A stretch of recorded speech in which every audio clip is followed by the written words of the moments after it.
as human beings, we all want to hold on to things. And as social beings, we see other things that we want. How come and for what reason do the most successful people get what they want? Well, what they've done is they've been able to let go of the things that aren't as important. And that's part of greed. And greed is we want to hold on to things. And we get something, we don't want to let it go, or we want to have more. These are all that greed feeling. And it's an inner distraction, and it's an adversity. And the most successful people are able to learn from that adversity and even look for an equal or better opportunity. And that's what we want to do, is train ourselves to be successful like that and look for that opportunity. So go ahead and input your email so I can send this to you. And we're looking at distraction of greed. Put in your name, use an alias if you don't want anybody to read your name. And your challenge was to look for the greed, wanting to be with someone, wanting something more than you need, and identify that. And what you want to do is just write down and report back. Identify your greed.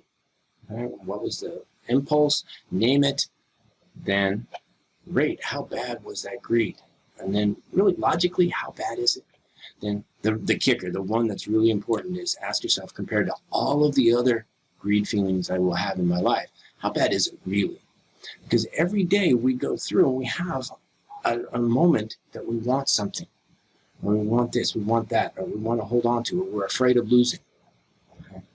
Then,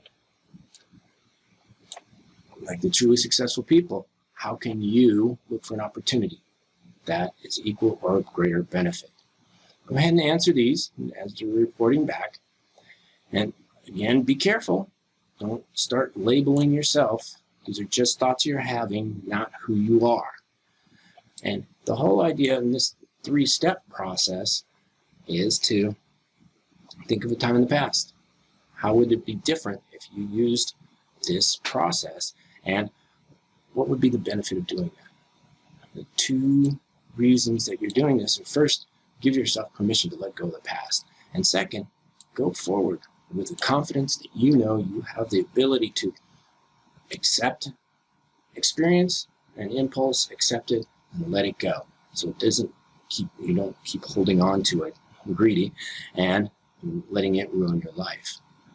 So in conclusion, we talked about greed, and we've given you the reporting. So you got to report on greed, and then you got the 3-step process. So you can look at the past, let go of it, and go forth in the future with the tool, so you won't let it bother or control your life. You can stay open and focus on what makes you most happy. So, and the next time we're going to be looking at sloth. Okay, that I don't feel like it. Okay, and so with that in your mind, give me some ideas about what you liked about this session or this exercise, so I can help you and other people in the future. So, let go of your greed. You'll be free.